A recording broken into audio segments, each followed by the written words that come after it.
to get more.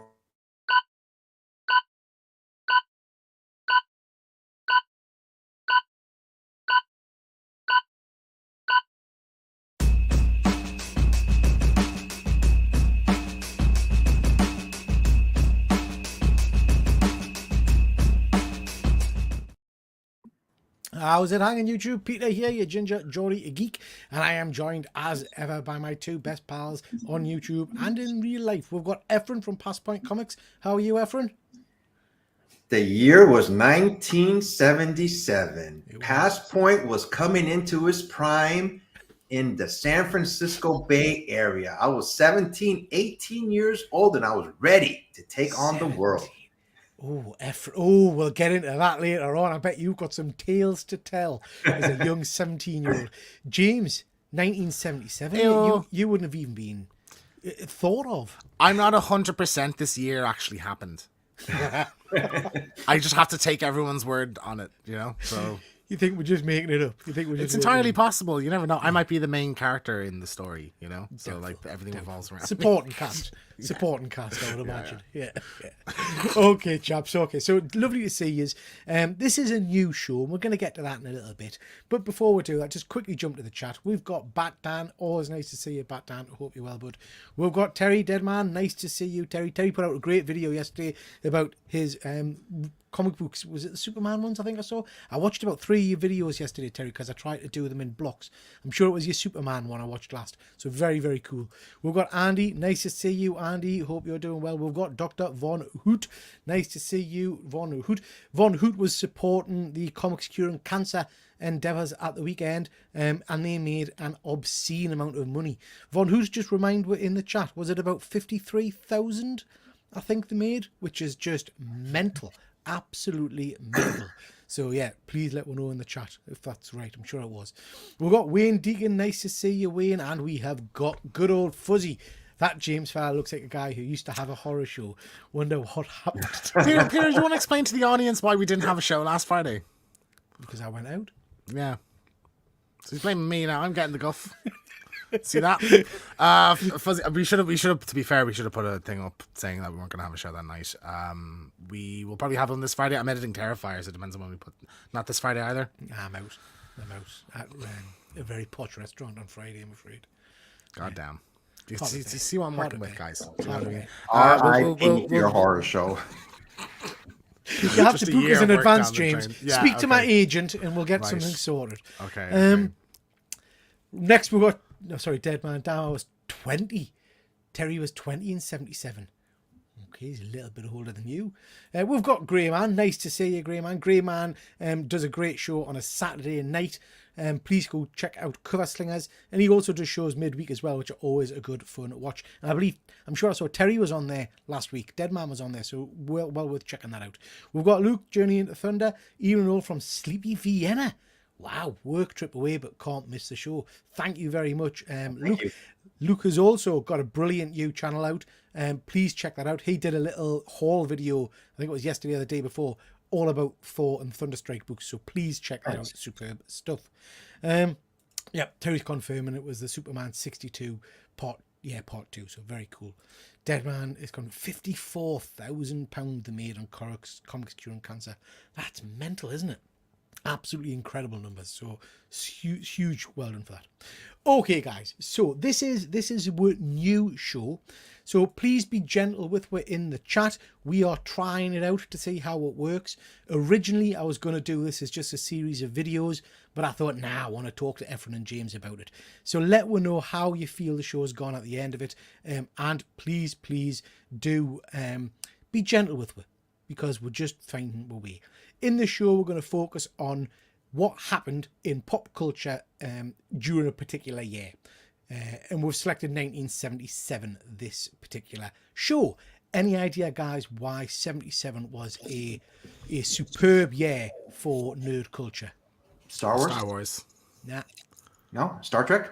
Nah. I'll give you a clue. It was because it was like a miracle birth, really. It's the year I was born on it. Do you know what I mean? I arrived on the pop culture scene, and you know, Destiny brought us here to be with you guys tonight.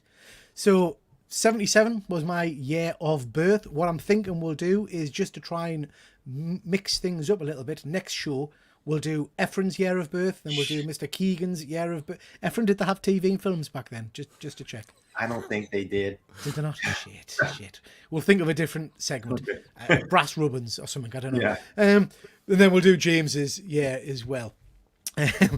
Wayne Deacon is saying, bugger off, you're not born in 77. It was 66. How dare you, sir? How dare you? And we've got Leon. Nice to see you, Leon. So yeah, 1977, year of my birth. I thought it would be interesting to go back and have a little look-see at what happened in pop culture back then. What we're going to cover on tonight's show, we're going to, again, this isn't necessarily the top things that happened that year or the best-selling things. It's just things that have piqued my interest.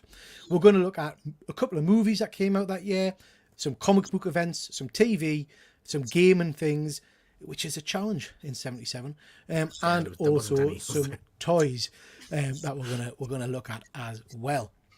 Fuzzy, you're ahead of the curve. Fuzzy, you're ahead of the curve. It was indeed. We might even have a slide on that later on. We've got Phil. Nice to see you, Phil. Thanks for joining, bud. So that's what we're going to cover tonight. We're going to start off with television. Fuzzy's saying he's got some cracking 77 facts. Good stuff, Fuzzy. Keep throwing them our way. Leon is saying, why nobody believes I was born in 77.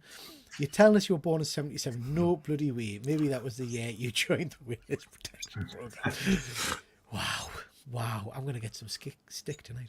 Okay. TV in 77. Guys, I've tried to pick pop culture stuff and I've tried to find, a few shows that kind of premiered in 77. You guys got any off the top of your head that spring to mind? James, you weren't even born. I'd struggle to name a show. Roots.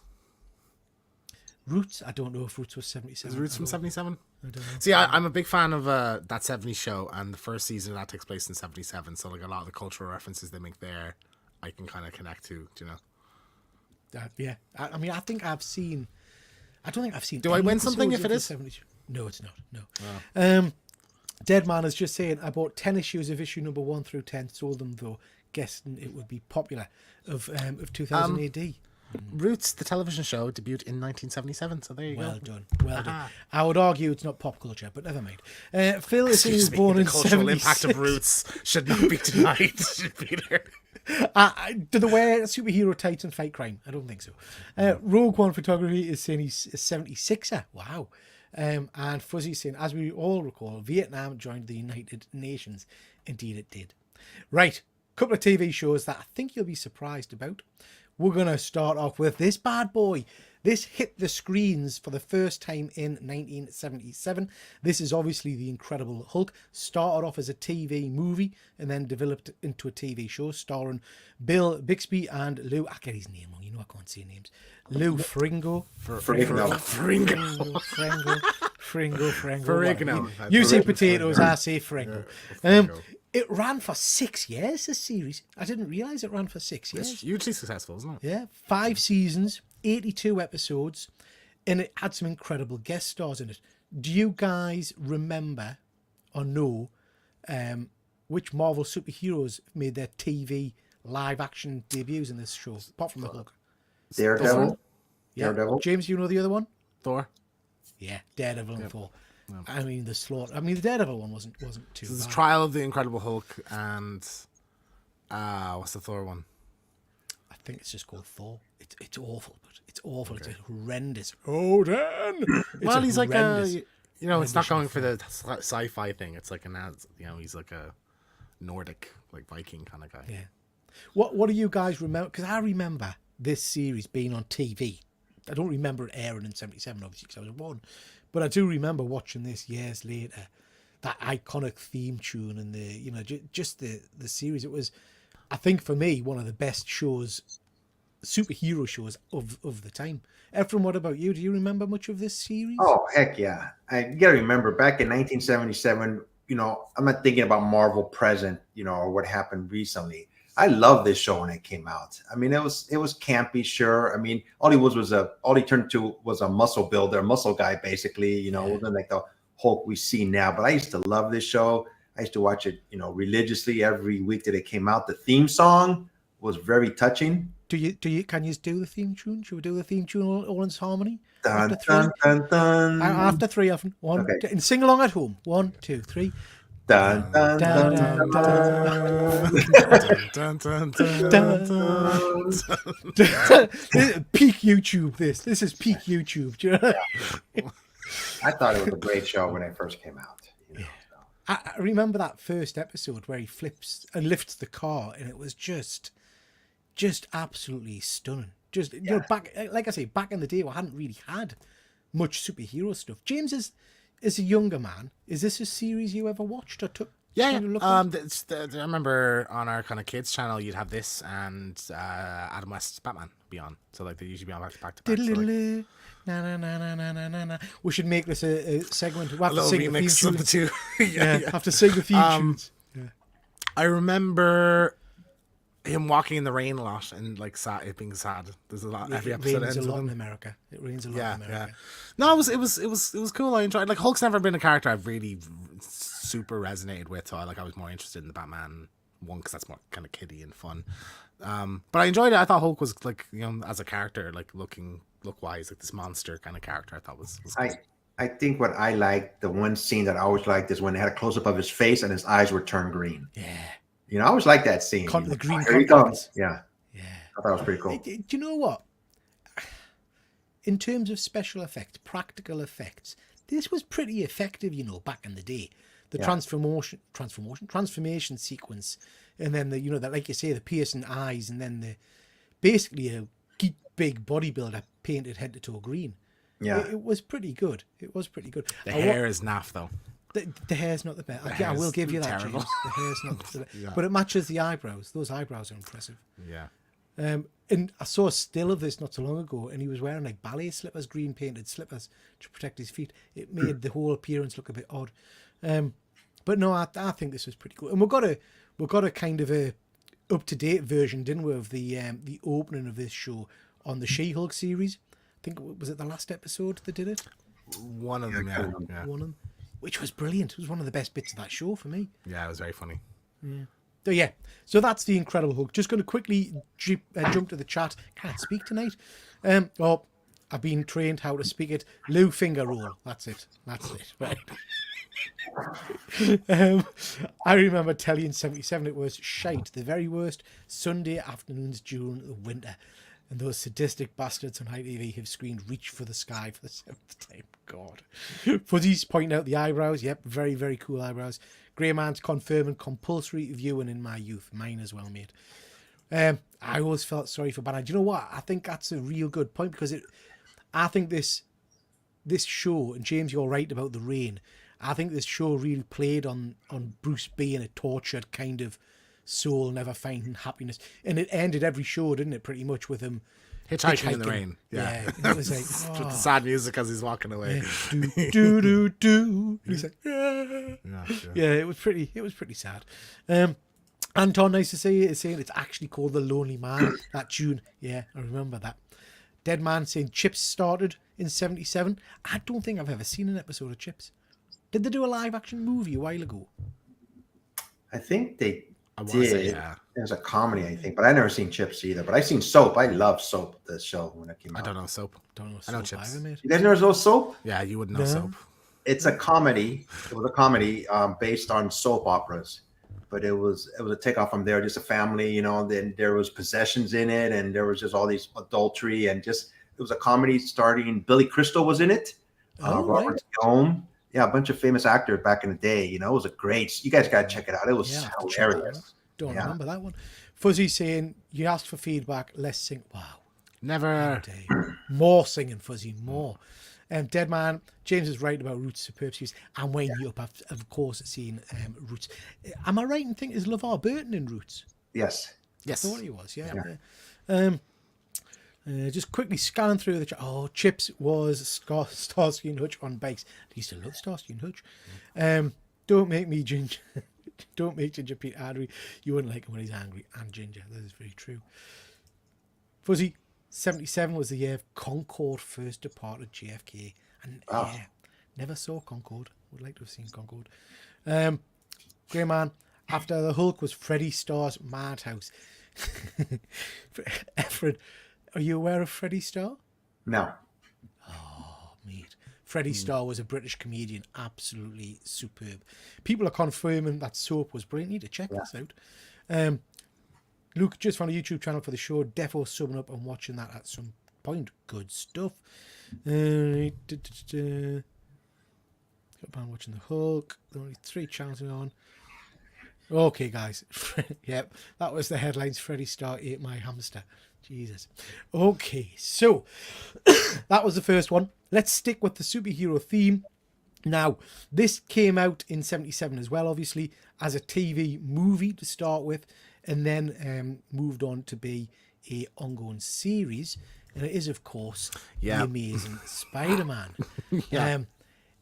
So that original movie, if you'd like to know our thoughts on that in a bit more depth, please do go and check out my channel and have a look at mine and James's review of that, because we did a good look at it. So this is Spider-Man 1977, like I say, led onto a TV series starring Nicholas Hammond, who was in The Sound of Music, ran till 1979, 2 seasons, 14 episodes. Now, I know James's views on this. Efren, have you seen any of this? I remember this show when it came out, and as much as I liked and enjoyed the Hulk, I just didn't like this. I think it was just the effects. For some reason, to me, it just didn't connect with me. I thought it was a little bit too cheesy, for Spider-Man, But I know the Hulk was cheesy too, but for some reason, I just didn't like the way, his webbing worked and his climbing. It just didn't look. I don't know. Just something about it. Just like I said, wasn't my favorite. I think you're being very, very favourable calling it webbing, Efren. It was like a straw. It's a rope. Whatever It's really a rope. Yeah, it's like Horrendous. netting. They buy nets and throw them at them. Like I would struggle, like, because obviously we're spoiled now with like recent Spider-Man movies of like seeing Spider-Man swinging through the city, and we know what that looks like. But I would imagine back then it would have been hard to kind of visualize. Like, it wouldn't have had the flair. Even in the comics, you're seeing still panels of it. So to bring that to screen, I would have thought this would have impressed people back then. I don't know. I think some of the practical effects were okay. I mean, we talked, didn't we, about how in that initial movie, which, by the way, was aired as a movie in the UK. I don't think you got a Came out to US cinema. Yeah, you didn't get a US theatrical release. It was on CBC, I think it was, or whatever you call it. But we talked about the special effects and how they reused that one swinging scene multiple times from different angles. But then the green screen was horrific. I mean, there was houses with like proper definition and things, and he was just climbing. It was just a photo he was climbing over. But then you'd occasionally get like a stuntman like running up a wall or something, and it would look great. And it's like, why isn't this like mostly what they're doing? The fighting sequences. The fighting sequences. And the story, it's horrendous. like gangsters are mind controlling people to rob banks or something. Like, it's like, what is this? There's not a whiff of another element. Like, they took Spider-Man and Peter Parker, and not a whiff of anything else from the comics at all. Like, so Jameson as well in that May, but like, I mean, if comic bookness to it really. Like, if you are a superhero fan, this is a bit of history, and I would recommend people check out the first movie. We've not had the stomach to go back and watch, because there's a follow-on called The Dragon's Challenge. I'm just not doing that, man. Yes. Life is too short.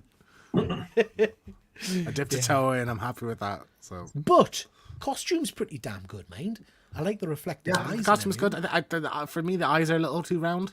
I like them more kind of angular, but like not the nitpick, So pretty cool. Wayne's seen his favourite Spider-Man. Grey Man went to the cinema for the movie. Wow. Wayne, spider web as thick as his wrists.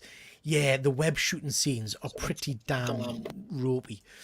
Grey Man saying it's ropey. Good one. I get you. See what you did there. I wish I could say I did that on purpose. Utter rubbish. I think the cartoon was a million times better. Which cartoon, Grey Man? Spider-Man and His Amazing Friends. I would say he's referring to the original. The original, yeah. Anton, I never missed Spider-Man. I watched it when he was on the animated show. I watched it with the live action show with the guy who was in The Sound of Music originally. He only had one web shooter. Yep, that's right. Did he only have one? Well, I think you only ever see him do that same shot because that was the one special effect, wasn't it? So it was always okay. Yeah. It was some big, thick school journeys. Sean saw it in the cinema as well. Hi, Sean, nice to see you. And it was the 70s. Yeah. Okay, next one. I've put this one on, guys, because this is a cartoon that I'm not familiar with at all. So I think I've missed this completely. And this is the New Adventures of Batman. I didn't know they'd done this. So this aired in 77 again, ran for one season, 16 episodes. It starred the voice cast of Adam West and Burt Ward. I didn't realise that those guys had done an animated. I know they'd done something more recently, but I didn't realise there was a full season of it. Did this lead in or spin off from Super Friends?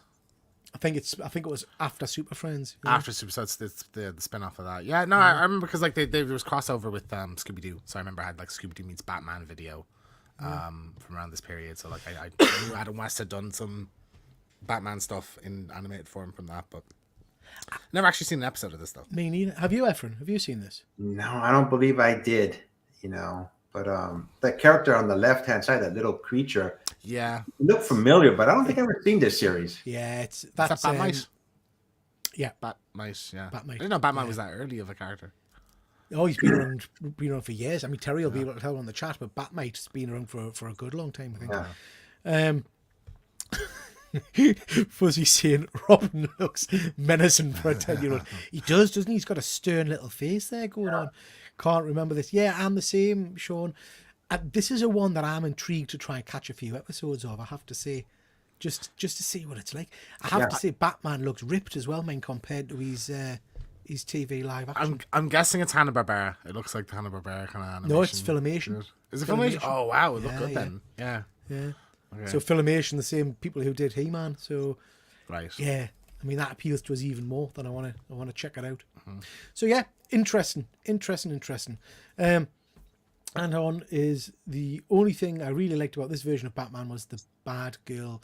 So was that Batgirl was in it, and they let her wear the proper outfit that she wore in the comics. They had the main villains, but some. Interesting. I've never seen any of it, mate. I feel like I'm missing out. You know, I'm surprised. If the Joker is in it, I'm surprised because I often read about different or like watch like videos of like comparing different versions of the Joker. That I've never seen one of this pop up. So I don't know if Joker's in it. I mean, it's only, like I say, it's only one season, 16 episodes. Yeah, Fuzzy, the image is from the actual cartoon. The poster on the side is for the recent DVD release. Yeah. So it's the updated artwork, I guess. List on Scooby-Doo is a little bit better, but you've got Batmite and the Orca of this show, right? Leon is saying Batman, the Hulk, and Spider-Man were all very well, but when are we going to get to Terry and June? Jesus God Almighty, we're not. There you go. See, 1959, first appearance of Batmite. No one spotted the question. Look, yesterday. Now we understand what's wrong with Robin's face. Filth. Okay, toys. Let's briefly touch on toys, figures that came out in 77. Roughly, guys, any quick ideas on what might be good selling toys of this year or toys that were popular? Was Star Wars like the Kenner figures, the send away and get them back kind of thing? Darth Vader with a blue lightsaber, that kind of stuff. First series of Star Wars figures came out at the end of the year. I'm not sure when this show came out, but if it was around back then, I think the $6 Million Man. Yeah, I'm not sure here. G.I. Joe? G.I. Joe, yep. The ones I've found, Clackers, yep, very cool. Micronauts were around at the same time, Grey Man, yep. So, ones that I've spotted that I particularly liked, good old Stretch Armstrong. I've never had a Stretch Armstrong. Have you guys had a Stretch Armstrong? No. I had a similar thing. I can't remember what the character was. I don't know. I think it was like some kind of Action Man like variant or something like that, but I remember having a stretchy character. Cheap knockoff.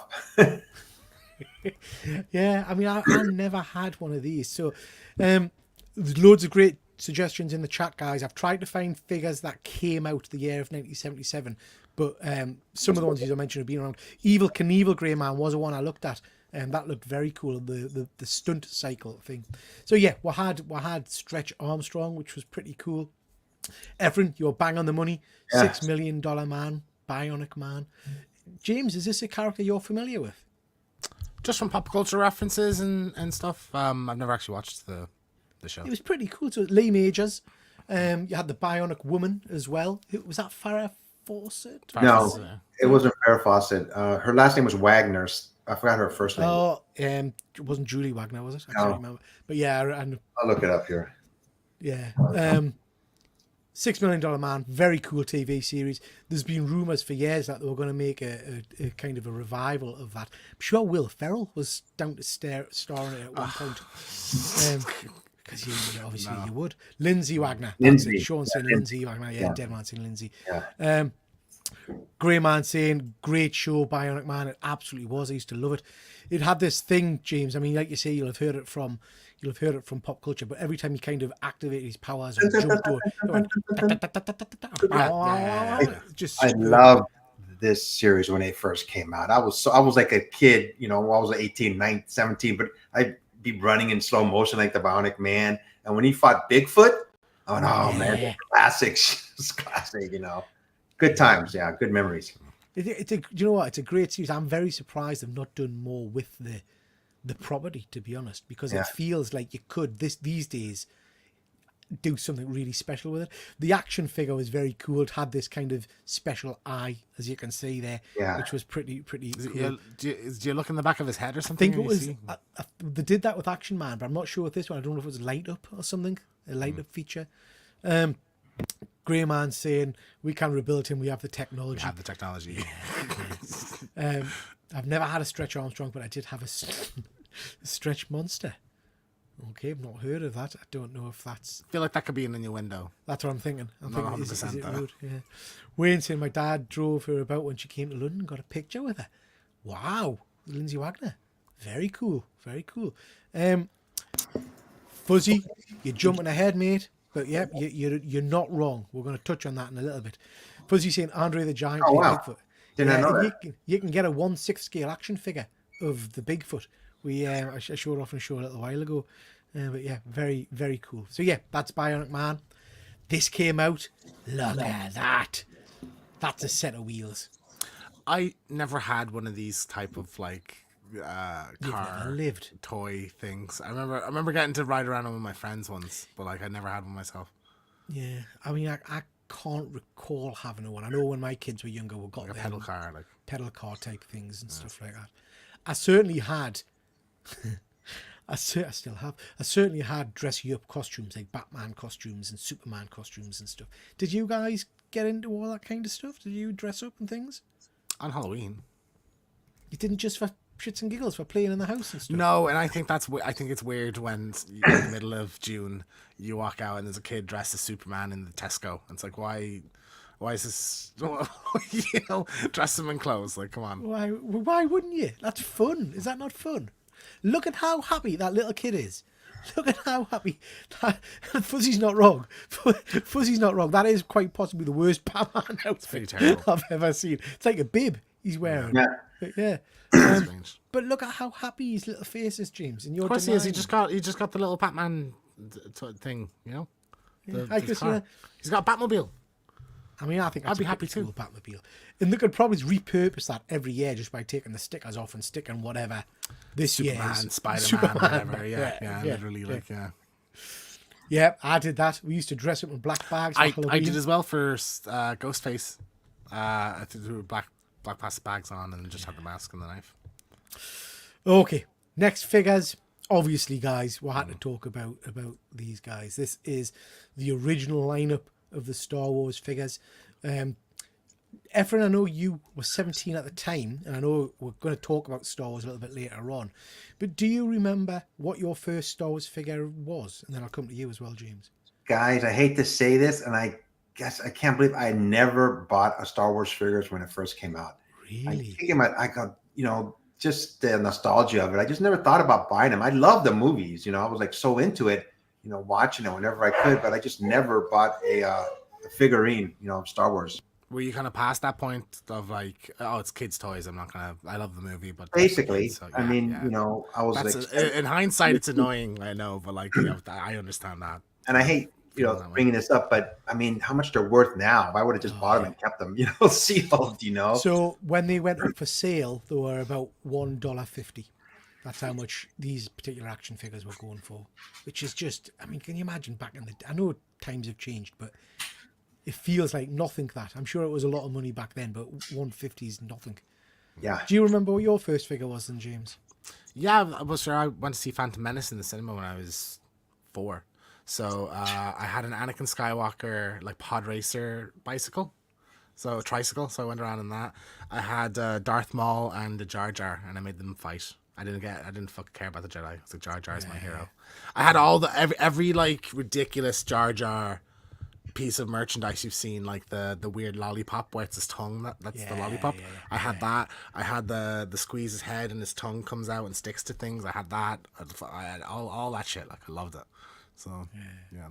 Mine was James. I don't even know what he's called. I think he's either an assassin or a bounty hunter or something. But he's got like a weird brown head that goes. It's like his neck bends right around, and he's got 2 big eyes on the side of his head. Don't know what he's called. His neck bends all around. Yeah, it's a weird looking thing. Oh, Bosk. Is it Bosk? Like lizardy kind of looking? No. I don't know. I don't remember picking up many Star Wars figures. A few of the guys in the chat are just saying that Chewie's terrifying. Chewie looks like Mr. Hanky. Yeah. Dead Man saying a younger cousin of mine had a drivable Starsky and Hutch car. Wow. His father, wow, that'd be very cool. Very cool. So yeah, that's some of the main figures that came out that particular year. Let's talk comic books. There's an awful lot of big stuff happened in comics in 1977. This is an interesting one. So we've got X-Men 107, key first appearances of the Starjammers. So we'll get a whole host of first appearances in that book. Pretty cool comic. Not one I've got in my collection. Efren, you got this one? Oh yeah. I mean, when X-Men the reboot, I mean, I bought every book that came out at that time. I always kick myself in the head that I just grabbed one of each. I should have just grabbed a bunch of them, but I just didn't think it'd be that. Who knew what was going to happen to them? Yeah. And that was kind of the start of in my view, a real golden age of the X-Men run. Actually, It was a superb set of books, and the Starjammers are very cool. Guardian's always been a character that really interests us. Do you know about Guardian's power set? So he's the guy he looks like Superman at the bottom there with the Mohican and the kind of the red boots and stuff. He's the powerhouse of the Guardians of the Starjammers, but his powers are based on his confidence. Okay. So if he starts to lose confidence, he starts to lose power. There's a really, really cool issue of X-Men later on in the run where he has a fight with Cannonball, and it's spot on. It's a really good issue. Well worth a read. So that's a bit of a key first appearance of the Starjammers.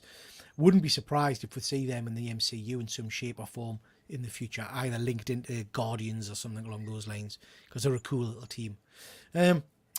Fuzzy mentioned earlier on 2000 AD. This is issue number 2.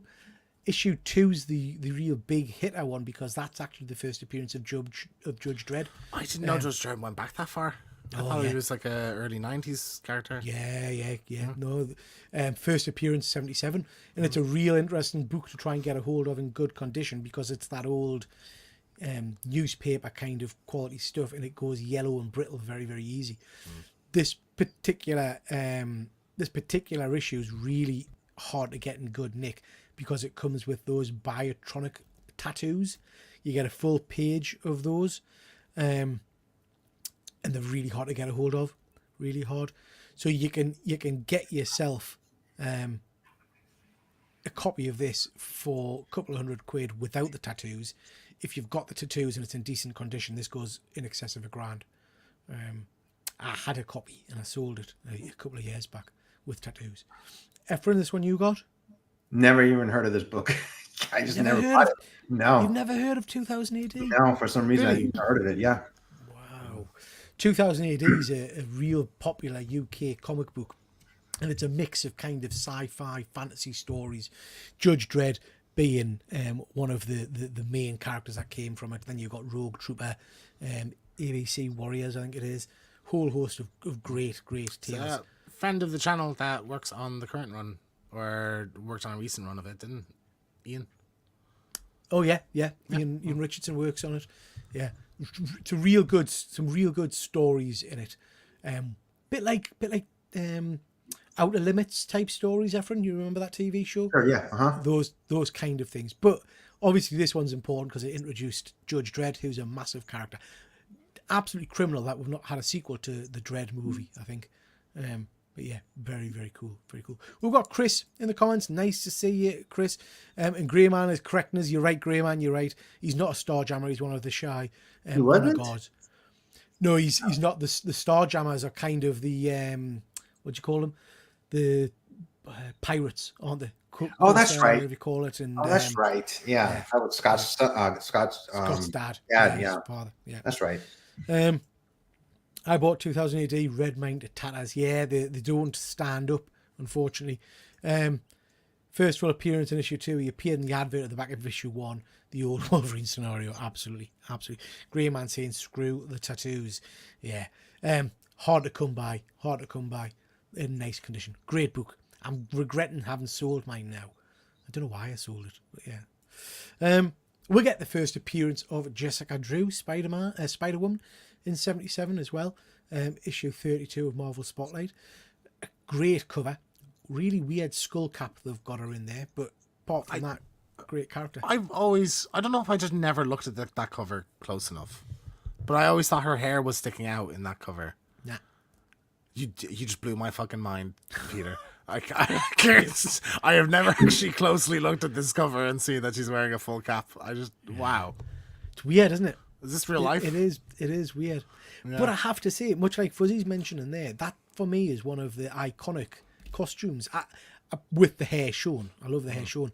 I just love the design of that costume. I think the colours are beautiful on it. I don't know. I love it. I think it's a real cool one. Yeah. Jessica Drew, this is a comic you've got, Efren? I think I have this one. I know I have some old Spider-Woman ones. Correct me if I'm wrong. Isn't she the first new Spider character besides Spider-Man? I mean, Spider-Man came out like in 61. I'm not sure there was anybody else. Yeah, there might have been something in between. I would say in the Spider-Man run, some kind of a spider sidekick character came in. No, I don't think so. At all? Really? No, I don't think so. Because you would think at some point they'd be like, let's give him a little sidekick, let's give him a Robin or something, like they would. I don't think there was anybody with spider-based powers. I mean, they've retconned that now, and you've got Silk and things like that who are. Oh, that's right. Technically, yeah. Yeah, but in terms of published comics, I think Spider-Woman was the first additional spider-powered kind of. That was like at least over 10-year gap between new Spider character. Spider-Man came out like at 63 or something like that. Yeah, talking about 77. It's over 10 years. Yeah, but I like this character a lot too. I mean, they're putting her through the ringer nowadays, but as you do with all characters, superhero characters, put them through the ringer. Yeah, but this is a one that would make an ideal little, TV series. I think. I just like Mandela affected myself, like that she had hair on this cover. It's like I thought you put up the wrong thing. I thought it was a mistake for initially. No. I'm stunned. No. Yeah, cool comic. It's a nice one to have. And then we get Iron Fist 14, first appearance of Sabretooth. Interesting book for him to appear in. Obviously becomes one of Wolverine's main foes. Stars in a couple of movies. I've not got this one. I don't think I've ever owned this one. I'm not sure. Surprised. Yeah. Efren? Yep, I have it. I think I had it signed by Chris Claremont. I believe Chris Claremont's the writer on this one. Looks like John Byrne art too. Yeah. But yeah, I remember I don't remember when I got this one. But again, who knew Sabretooth was going to be that popular throughout the years, and I just bought one for 30 cents. Yeah. I mean, he's an incredible villain. One that I've particularly enjoyed over the years. There's a really cool run on, I think it's X Factor, when he's hunting down Archangel, which is very, very cool. Very cool series. How long after his first appearance did they make the connection to Wolverine? Oh, I think it was a good while. I think this kind of happened, and then he disappeared for a good while. But then people like the character, like the design of him. Yeah, it's pretty cool. Stupid looking costume here, though. Like the flariness of it. That's my favorite Sabretooth costume. Yeah. I think I don't know here in this art style. I don't know. I like how he looks in like the animated series. I like the kind of fur and the shit. First year. It's very wavy here. The first animated series of the X-Men, the one from when he came out in the X-Men. Yeah. the first season, the first year of the X-Men, the old animated series. Just as his classic hated suit. that. I'm usually a fan of that, but here I find because I like the big fur kind of thing, but like No. it looks very 70s disco-y on this cover. I think. Yeah. I like this design. I think this is me pretty too. cool. Pretty cool. And then we get this. We get Miss Marvel. Carol Danvers takes up the mantle of Miss Marvel. I haven't got a copy of this one, but it's I think a pretty cool book.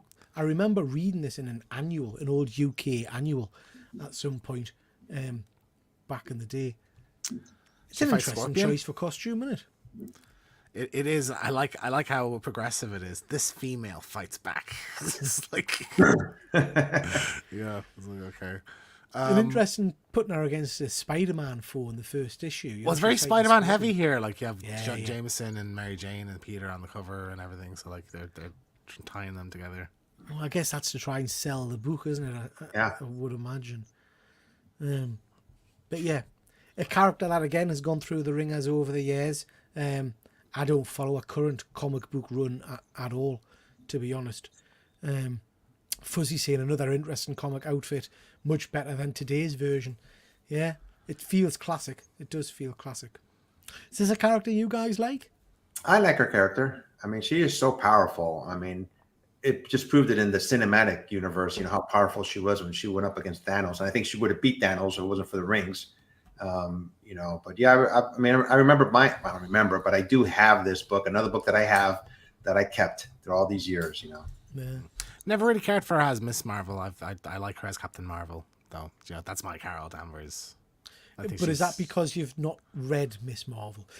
No, I was familiar with her as Miss Marvel prior to those movies, like in the lead up and stuff. So, but like I just like when I think of Carol Danvers, it's her in the blue and the full body suit, with the that's my look. I think that's a good one. I know this didn't happen in 1977, but the battle she had with Rogue, it changed both of their trajectories as far as their life is concerned. But was amazing, I mean, James is more of a movie comic book character guy.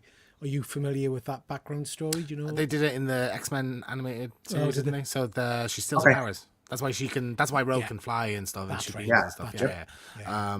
In the, is it sort of dark? Like not necessarily tonally, but like when you really think about what happens in it, it's a bit like because in the X-Men animated series, she like leaves Miss Marvel in a coma. Oh, that's Like, right. and steals her powers or leaves her trapped in like a cell. It's like, well, she's innocent. Like you just did this to a hero, but Rogue just goes about her day, so it's a bit weird. So I don't know if the comic has that kind of element to it. And then at some point she gets kind of cosmic powers, doesn't she? She turns into binary, I think, doesn't she? Yeah. Uh-huh. Yeah. Yep. Yeah, very cool. Well, actually, I'm saying that we see that in the MCU as well, don't we? Because she's part of in the Doctor Strange multiverse of madness. Yeah. That's the binary element of it. Yeah. Yeah, cool character, I think. Fuzzy saying Danvers gets far too much hate. I agree with that. Fuzzy, and she's a good character. And do you know what? I like Brie Larson's portrayal of her in the MCU. Me and you, James, really enjoyed the Marvels. Oh, you're right. Yeah. Yeah. So I don't know why it gets so much grief, really. Dead Man, there were some great Neil Adams covers on Superman comics in 77 amongst other characters. Nice stuff, mate. Ms. Marvel's costume took a heck of a beating in the comics. It was always in tatters. Yeah. She obviously wasn't wearing any of those unstable molecules, was she? Yeah. Okay, movies, guys. Let's talk movies. 1977. It's fair to say that in 1977 we're going to focus on one big movie that kind of changed pop culture forever. It had massive lasting effect. Do you guys know what it is? Well, the answer is Star Wars, but you're not going to say Star Wars. You're going to say Smokey and the Bandit, isn't it? It's Smokey and the Bandit, isn't it? Smokey and the Bandit. What tell for rubber ducky? I Never seen this. absolutely. Oh my Never seen God, it. James! Smokey and the Bandit, one of the greatest movies of all time in my very simple mind.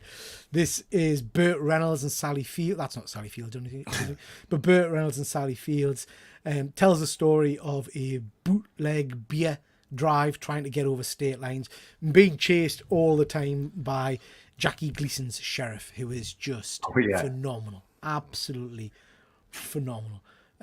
It's just great fun. It's just great fun. Can't believe you've never seen it, James. No, You've I know. seen I, it. I know of it, like from Burt Reynolds pop culture references, but I've never seen it. You've seen it, Efren. Oh yeah, when it first came on, it was such a great movie, when it came out. But I mean, I hadn't seen it since 1977. But you always see references of the movie here and there. So yeah, that was Burt Reynolds in his prime. Absolutely. So yeah, great movie. One of my favourites. Grey Man saying Superman is Superman 78, I think. 78, I think, and then 80. Superman 2. We've got Connie. Nice to see you, Connie. Hope you're well. Rogue is saying Smokey is the bomb. Absolutely. Von Hoot, love Captain Marvel in the MCU. She's badass in that fight with Thanos. Yeah, she is. I love that. What year was Convoy? Not sure, mate. Cannonball Run. Cannonball Run is another amazing one. Great movie. Captain Chaos. I love Cannonball Run. So yeah, so that Smokey and the Bandit, just for a bit of fun. It's a great one that came out in 77. Of course, we had Star Wars. It's kicking off. Never seen Smokey and the Bandit, right? You're barred from spoons at home. Okay. If it's not, I'll stick it out. I'll get it the watched. VHS. Get it watched. Yeah. And if you don't like it, James, just don't say anything. Just say, yeah, it was good, right? That's fine. I don't want negativity about Smokey. No and problem the at all. Bandit. No problem at all. I'm sure I will love it. Star Wars. Efren, I know you saw this in the cinema, didn't you? Yes, I mean, Tell me a little bit about that. the year was 1977. A young passport. Oh, wait a minute. Okay. Oh man, when this movie came out, it just changed everything about the cinema. I mean, it's still going on after all these years. I mean, there's other movies that we were talking about, Smoking the Bandit, but just the way Star Wars has just enveloped the world, so to speak. I mean, I loved it when it first came out, but nobody knew it was going to be this big decades and decades afterwards. And I seen it so many times at the cinema. This is when cinemas were jam-packed with people. I mean, sometimes that does bring excitement to a movie. Everybody's cheering and booing at the same time. And this movie just changed so much stuff. I even told my daughter, if she ever has a daughter, we're going to name her Leia. I convinced her we're going to name her Leia, Yeah. So, I mean, I just loved this movie when it first came out.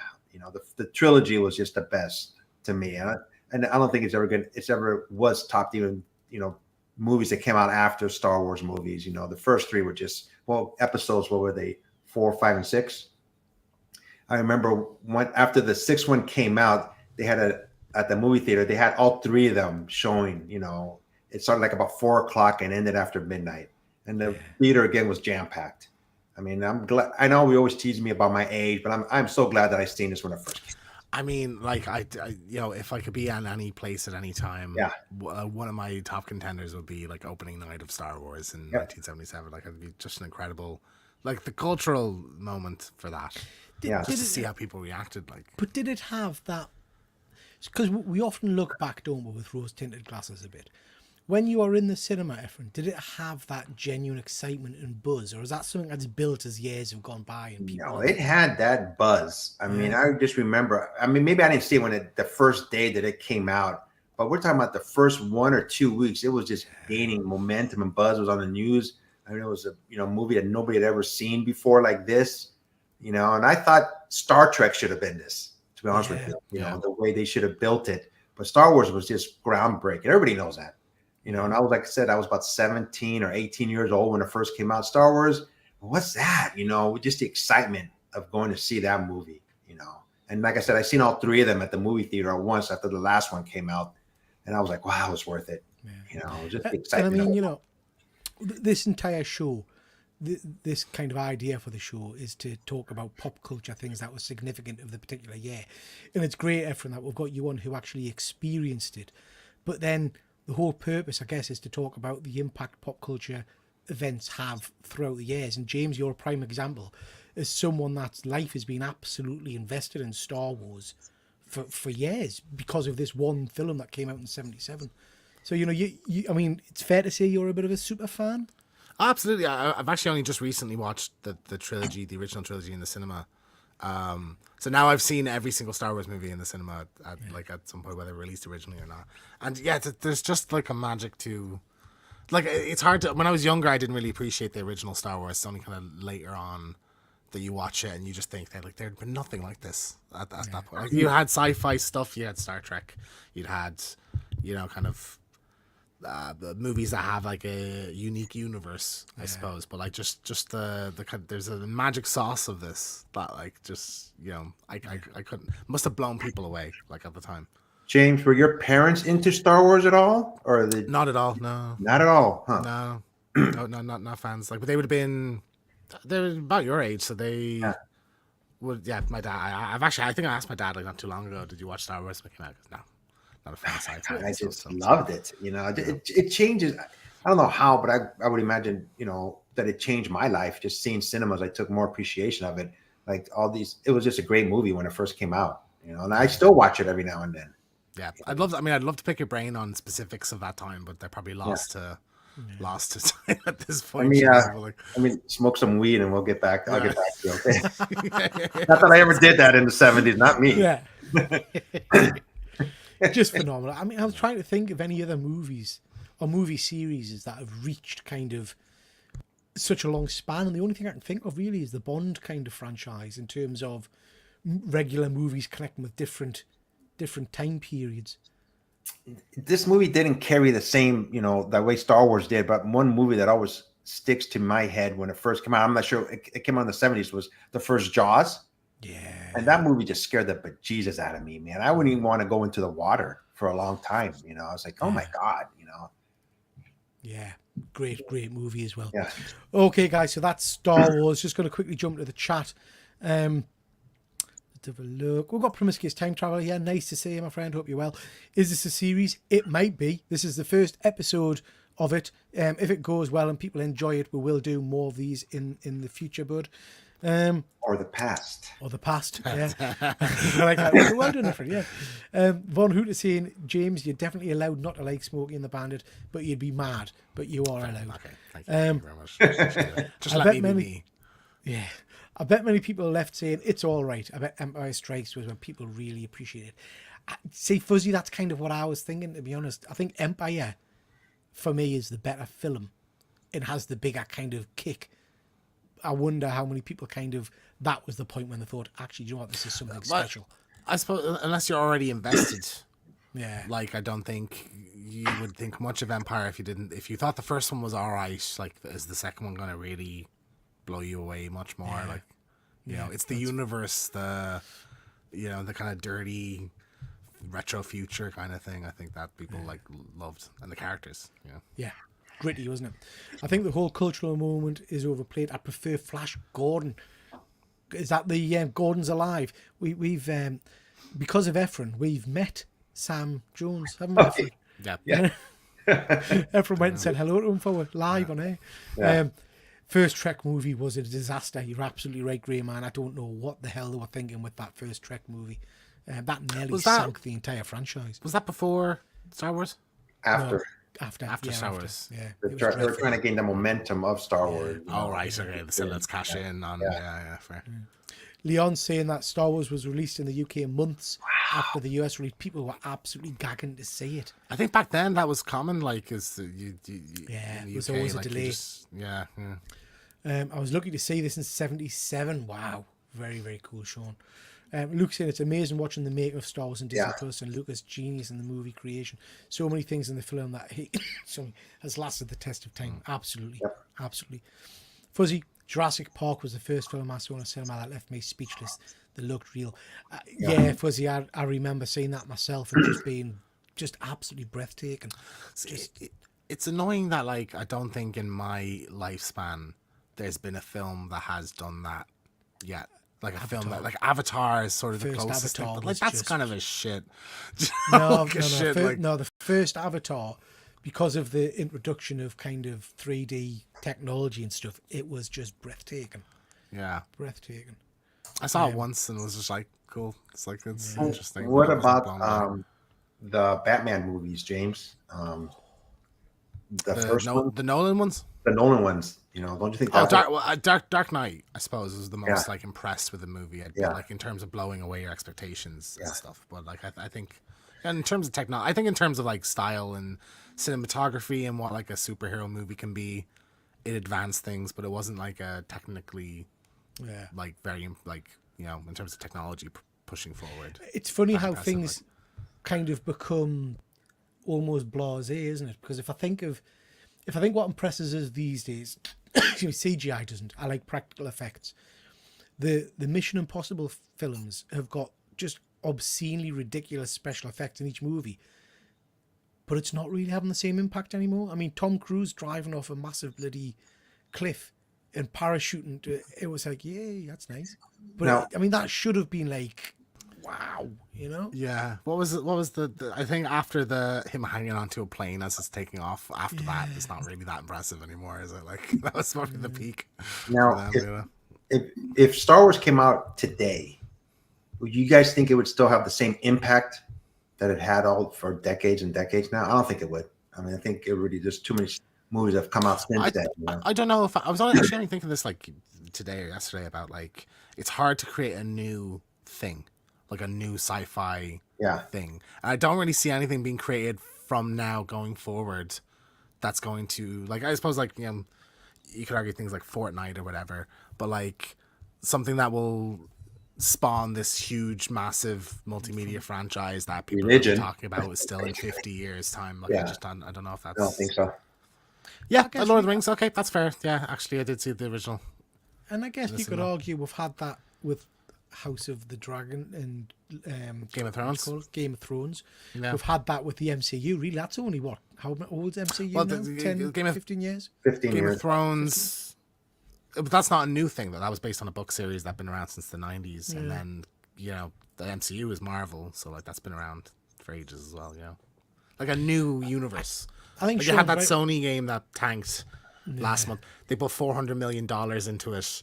It's like less than 1,000 people played it, and Sony internally were saying this is going to be our Star Wars now, like and it just flopped because it was just this generic sci-fi thing. Like so, I think it's hard to kind of come up with a new thing nowadays. Sean saying movies today don't hit the same way. I would agree with that. I would agree with that. Saving Private Ryan had the impact. The first 20 minutes, nobody made a sound at all. Then you heard people sobbing. Yeah, Yeah. absolutely fizzy. That's purely because the last Mission Impossible was gag. It's fair enough. Okay, last movie I want to mention, guys. You guys, I know, are massive, massive Star Wars fans, as am I, before I get berated.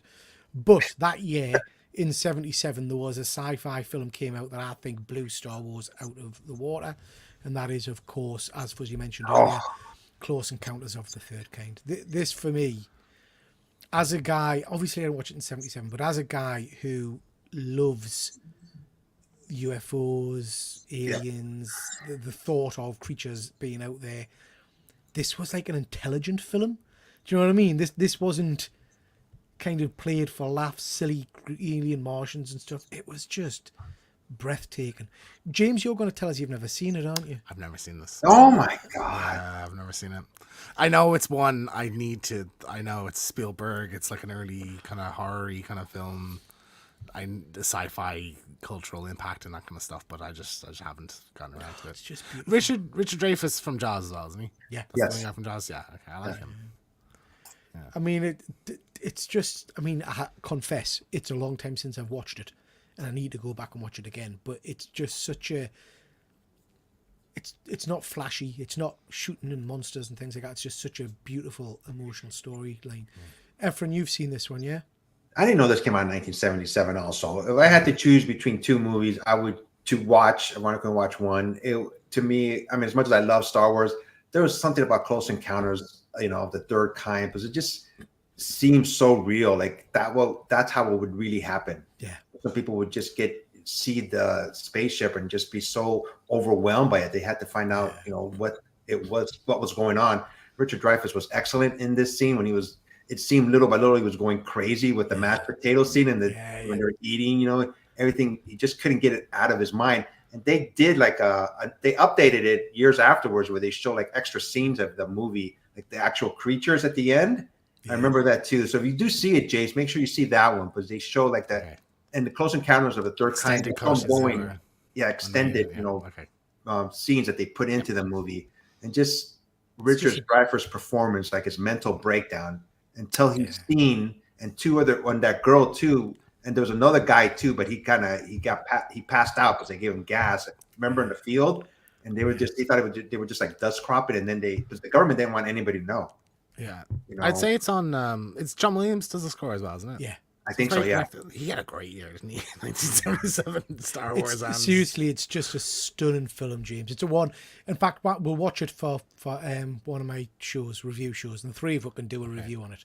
I would love that. Yeah. Phenomenal. Absolutely. great poster as well. And it made it seem Star Wars, like I said, we all love, but it was fantasy. Close Encounters seems like this could really happen. Yeah, absolutely, Efren. Yeah. Absolutely. This is what this is what could go on. Yes. Sean saying fantastic film. Fuzzy, absolutely, mate. That tagline, it's just perfection. Yeah. Grey Man, I saw this in the cinema too and thought it was long and a bit boring. How dare you? How dare you? How dare you. Sean saying seriously, I know, James, I know. he calls himself a film geek. Even I've seen this. Fuzzy man, you should have learned by now, Fuzzy, that's like just throwing me out a kind of a What's the bone. tune go like? Exactly, James. So Efren, after 3, 1, 2, 3. Yeah. And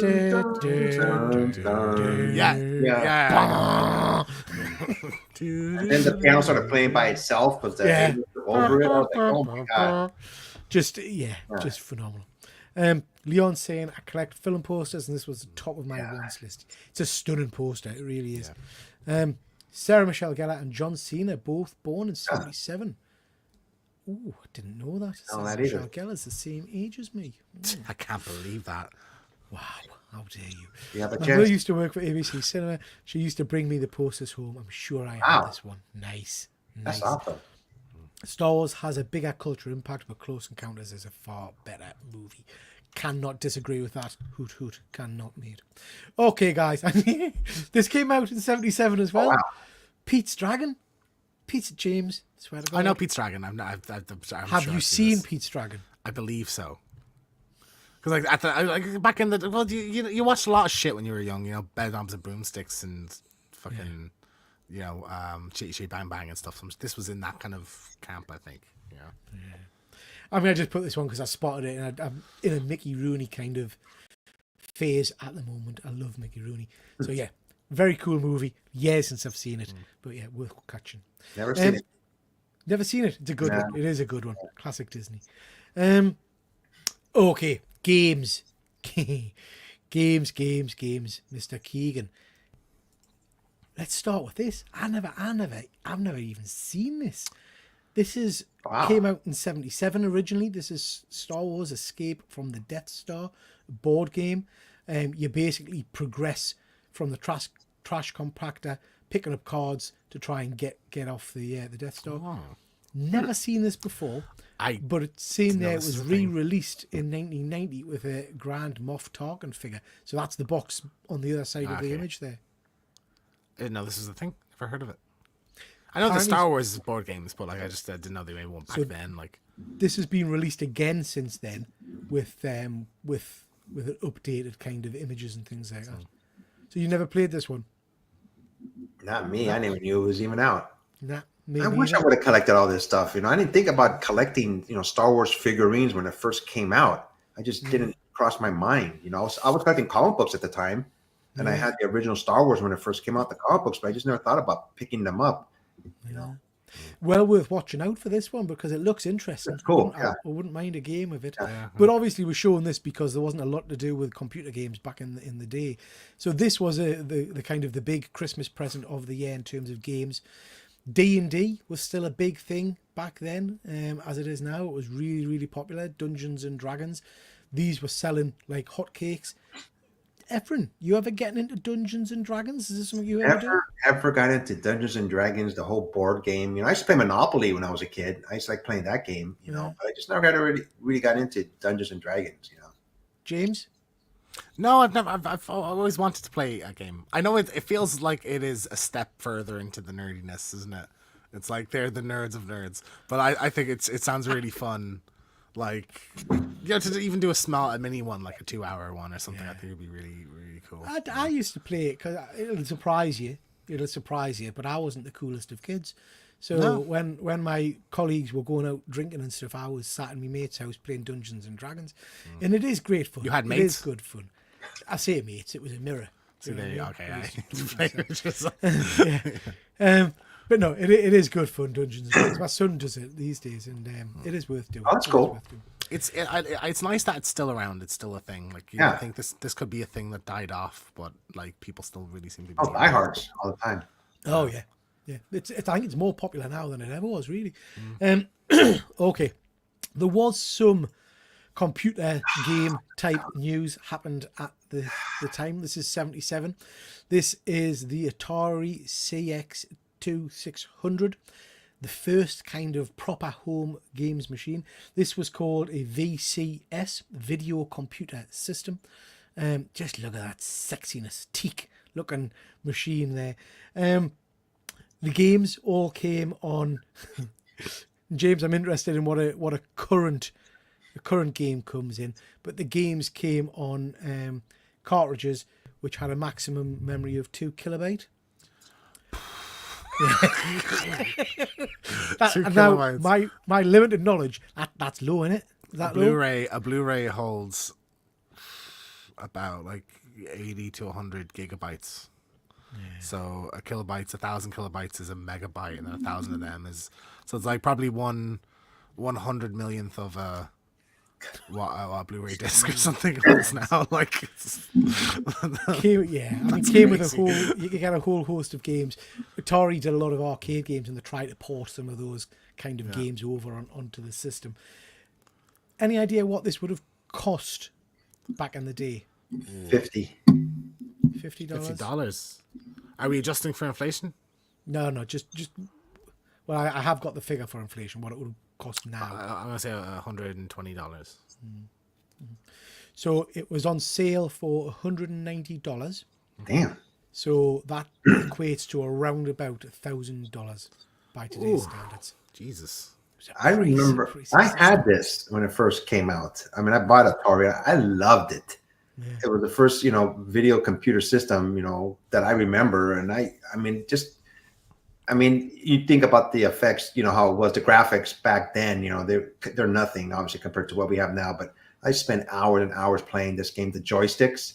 Yeah. I used to just love this game. I remember I had it, but I don't remember how much I paid for it. Maybe my parents obviously bought it for me.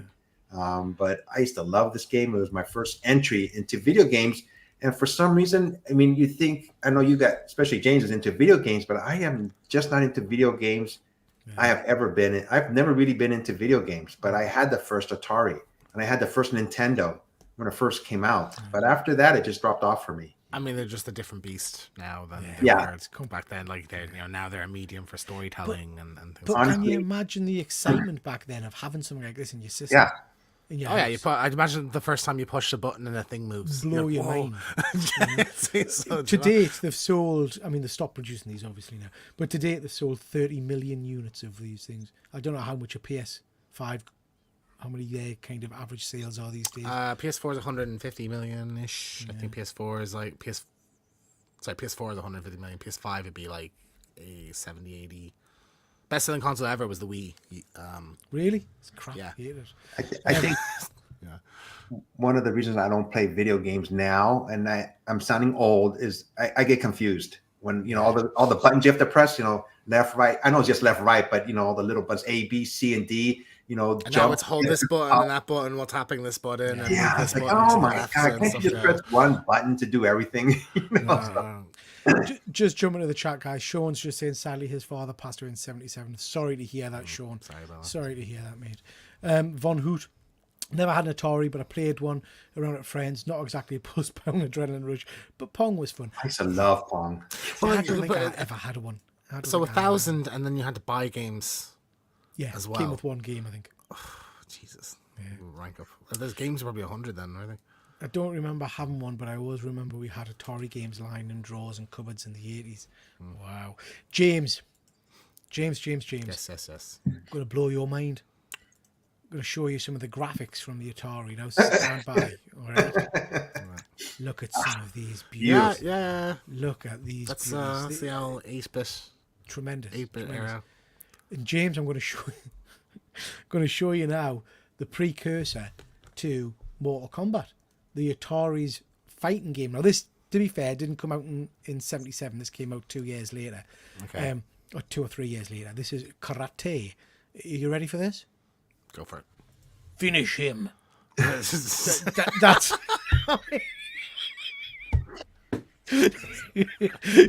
You got to admit that's impressive. Wow. I'm thinking that's a kick. Is that a kick? Yeah, I think so. Yeah. Kick. You can actually count the pixels. Like, that's impressive. Yeah. It's funny because when we were on the other screen, I was thinking these graphics actually look better than I would have thought in 1977. I thought you only had Pong, and then this is like, yeah, that's more. James, like it, if you had this game, would you play this right now, or would it just be you would just say no way? I'd play for 10 seconds. 10 seconds. I'd mash the controls Throw the very TV. well. Yeah, I'm going back to my Street Fighter. Yeah.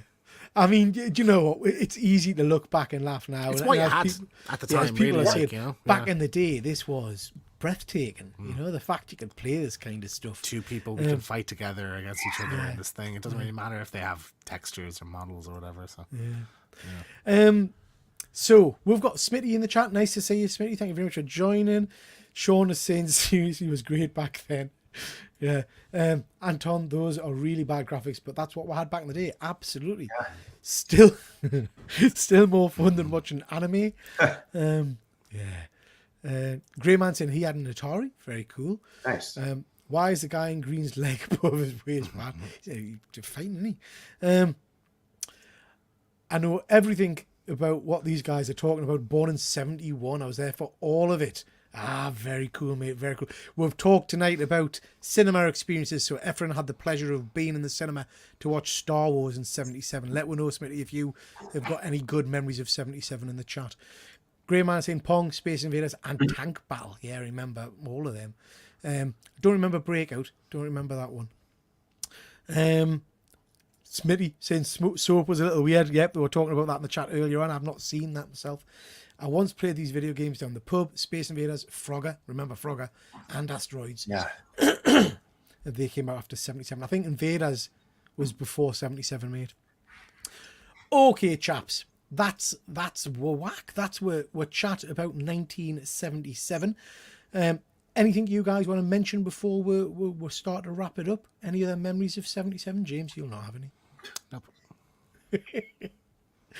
I mean, different times. It was an interesting process canting through some of the images for 77 and reminding myself of some of the interesting things that occurred. Efren, do you mind sharing your year of birth? My year, I was born in 1959. I was born on July 4th, actually. Okay. Independence Day, July 4th, 1959. Yep. Good stuff. So next time we do this, if we do another one, we'll do Efren's year of birth. We'll do 1959. Let me know in the chat, ladies and gents, if this has been any good, if you've enjoyed the show, and we'll make sure we'll do another one in the future. That's your whack for tonight. Just to mention, lots of stuff happening. I've got all kinds of shit happening on the channel as usual. Loads of different videos coming out. I'm actually preparing myself for a soft reboot of the channel. So within the next month or two, you'll probably see a period where there's not a lot of content video-wise coming out, and then all of a sudden it kicks back off with 4 new recorded shows that I've got happening, and plus all my live streams and stuff. We'll see which one of us come back, right, James? If you invite them back. I assume there's a contract renegotiation at that point. So There is. There's going to be 2 other people that look who's just like bringing what to the table here, you know. It's going to bring 2 other people that look just like us, but, they don't get paid as much as we do, So So I'll be doing that within the next month. So all I'm trying to do, to be honest, is get rid of my look, I'm opening a box type content and turning it into some more. I've never really done scripted content, so I'm moving towards doing some scripted stuff. Okay. Efren, over on Pass Point Comics, what's happening over in your neck of the woods? Hopefully this Saturday, I've been doing a regular, we've been trying to do a regular live show on Saturdays, something like your show, Peter, when you do them, just talking about current comic book news, entertainment news. We try to do it at 6 p.m. my time. I know a bunch of you guys, it's about 2 or 3 o'clock over there, but in the morning, but we do them at 6 p.m. our time here in the West Coast. And besides that, I do my usual videos whenever I feel like it, or and Peter and I are going to do another monthly advanced orders this month. It's coming up. Yeah. Looking forward to that one. Just a reminder to people that we've got a Killer Comics show on Thursday night at 9 p.m. We've got some reviews happening on that night. We're going to be talking about Hyde Street. It's an amazing book. Love Is that. it? I haven't read it Yeah, yet. really, really cool. I enjoyed that one a lot. So Yeah. please do make sure you dial into that on Thursday night. We've got One Good Scare. James, we've got much coming up on One Good Scare? Yeah, we have Terrifier. I'll be right back. That'll be up. If we're not doing a live show Friday, we'll do that Friday, and we'll try and get maybe a live show for Sunday, Monday, maybe. Because there's been some news and there's some movies coming out over the weekend. Some movies have come out anyway that we should talk about as well. So, yeah. Good stuff. So lots to come on there. Just a little bit of a plug, ladies and gents. We've got some great people in the chat tonight. So thank you very much to everybody who's been on the show and been keeping the comments going. We really do appreciate you. I would just like to point out that we've got Deadman. He's got a new YouTube channel. Please go and check out him, Deadman Cover Comic Show. We've got Luke's Journey into Thunder. Always worth checking out his content. And we've got The Grey Man, who does some amazing content. So please do check those guys out over on YouTube. I think that's... And sorry, we've got obviously the good Dr. Von Hoot. Again, please check his content out. Some great videos and also a live show most Saturday nights at 10 o'clock. Okay, I think that's everything. With that, we'll call it a night. Thank you very much, chaps. This has been great fun. I've thoroughly enjoyed it. And look forward to talking to you all next time. Catch us later, everybody. Bye.